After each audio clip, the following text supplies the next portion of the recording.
So the other day I was looking at my high school experience and who I used to pride to be. And I used to pride to be the person who can be friends with everyone and that I don't judge.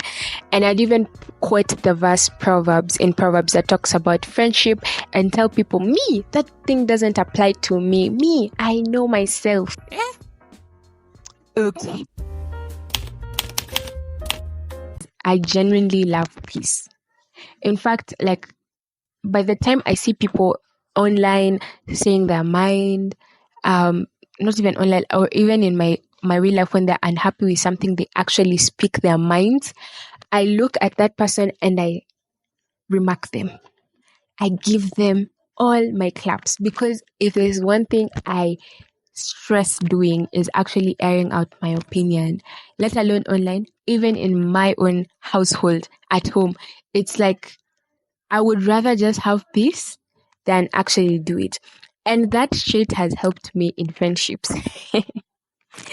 It's actually a good thing. It's a good thing to keep quiet sometimes, but most of the time it's good to speak your mind and just say what you believe in. Specifically in Christianity, one of the things that we are called to do is talk about what God has done in your life. And I was just looking back at my high school experience, and none of that. I never really talked about God. In fact, some people would even joke. I would tell them, like, girl, do you know I'm a worship leader back in church? And they'll be like, you're so funny. And I'm like, and Jesus is like, everything I talked about in high school, the way I walked. And mind you, like, right now, when I ask people in my high school, when people look back at who I was in high school, they say that I was good, you know. And that was the problem, because I was good. I didn't do bad things. And that made me feel like that's a good thing. Do you understand what I'm saying? Just because I didn't do those bad things, I put myself in a righteous place of like, I can be around these people and they won't do anything to me. They will not even do anything. That they don't affect me. I still stay good. I still stay. And my definition of good was not the biblical definition of good, where your heart and your mind and your soul are all doing what pleases the Lord. For me, I was just doing it because I was not doing bad. My motivations necessarily were not to please God, but to actually just be in between the line of the gray area between bad and good. Like, I'm not doing bad, but also I'm not.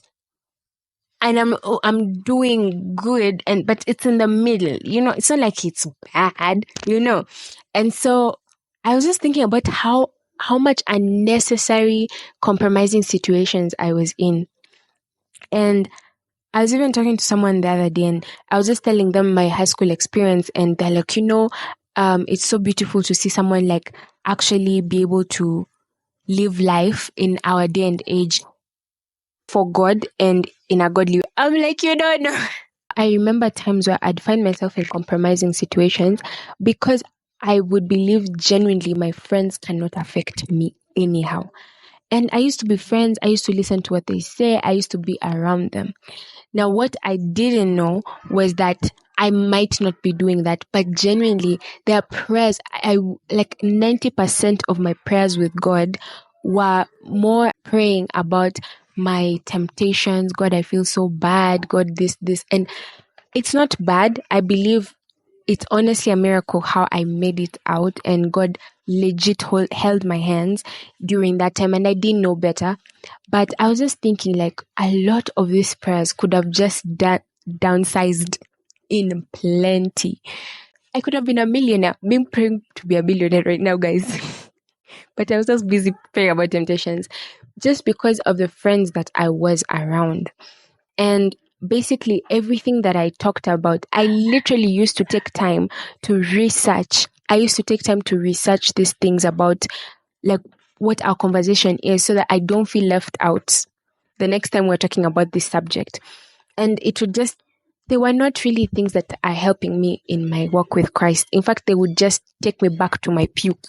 You know, things that God had saved me from, I would go back to it just because I want to fit in, just because yes, I'm saying this friend group is not affecting me, but it was. I needed to find the latest song. I needed to find the latest thing that is going on. I needed to make those dirty jokes. I needed to do all those things. And for what? I wasn't necessarily doing anything bad, but it was really affecting who I was. And it's so horrible to find the light only for you to be in that middle gray area. What people don't tell you about the gray area is that you feel horrible. After those conversations with my friends, they would go and have their time because they had not experienced God, they had not experienced the light. I did. And because I knew there's so much better than what I've just done, it used to haunt me. It not because God was coming with a cane killing me or anything. Not because God really was on my case and he wasn't gonna give me life or he wasn't gonna give me things in life, but simply because I had experienced the love of God and nothing could ever beat it. Yet every time I was with my friends, they didn't understand, but I did. I'd always go back and ask myself, is this it? Like, displeasing God, I think hurt me so much that it's as if you do something wrong to the one you love. I don't know. It's like you have, there's no other way to explain it, but you know how like when you have your parents and maybe like you've done something wrong and they don't beat you, you expect them to beat you, you expect them to do anything, and they just give you that disappointed face like, and that thing breaks you. And that's why it wasn't breaking me because it was a bad thing. It was breaking me because I was breaking Jesus's heart. And that, guys, is the worst feeling ever. Someone could be listening to this and telling themselves, but what about missions? What about going out there? What about changing the world? One of the lies that was one of the lies I used to give myself. I'm doing missions. I'm coming for God. Who's gonna reach out to these people if it's not me? The real question is it truly that you want to do these missions, or genuinely you just want to find a gray area? And guys, let me tell you, there's a song Jonathan McReynolds says that it says it's so easy to be on the edge and still do God. It's so easy. Like, it's so easy to stay on the gray area because you're not necessarily doing bad, but you're not doing good. And that's the part I want to talk about. How long will you be praying over the same prayers? God help me with this. God help me with this temptation. God, are you not realizing it's the people you have around? Are you not realizing that you could be praying for better things? Are you not realizing every time God is setting you free, you're going back to these people? And yes, these people need God, but they will not get God as long as you are in the same state as them. And that goes to my other point, that what I didn't realize is that I needed a close circle. And thank God I did, because back home in my church, at that time, my church was in Rwanda, and back home, we'd always have camps, we'd always have pastors and mentors and even friends that we were going through the same things, and some of them who had conquered, and it was so easy to talk about these situations with them, and they really helped me. Honestly, I was in a good youth group at that time, and that's what kind of held me, because every time I'd go back home, I'd be like, there's so much more for me on this side than there is being on the edge. In the edge, you can only be praying for the same things. You can only be a fake you. But when you actually stay in God's plans and you stay in God, there's so much for you in Him. There's so much for you in Him that it's not worth it. And this last point is, guys, have your inner circle to be more accountable to you. Have an inner circle. Yes, you want to reach out to these people, but if you're in the same boat as them, they will pull you in. You will not pull them out. That's a lie. It's a big lie.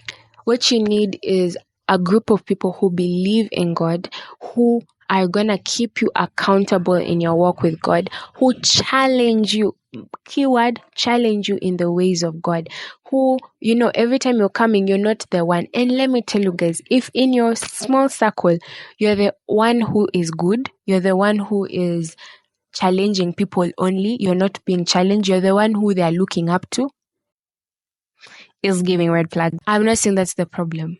The problem is not being the only Christian in the group. The problem is that you do not have close people around you that can keep you accountable, that can walk with you in life. Because as long as you're with these friend groups and you're the only Christian in there, they can only be drawing out of you. Who are you drawing out of? Who are you living with? Who's your community? Who's telling you you're doing wrong? Who's keeping you accountable? And it's so important, guys, to have an inner circle that challenges you, an inner circle that's bigger than you, that knows more than you. So, guys, it does not matter if you have a strong personality, or if you know what to do, or if you've been Christian for 10 years or 50 years. As long as you are in a group and they're not doing things that please the Lord, get out, or else you'll be praying the same prayers every year, going back to the same cycles, doing the same things, simply because you do not have people who challenge you in the faith you're walking in. You don't have people who are walking with you, people who are being accountable with you. And don't lie to yourself. Let's not lie to yourself. Don't lie to yourself, sis. Don't lie to yourself, bro. Get out. And distance yourself. Whoever you work with is who you become. That's the truth. The Bible does not lie. And don't be like me and start saying, I have good personality, I have whatever.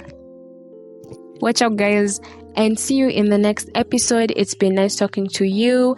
And yeah, bye.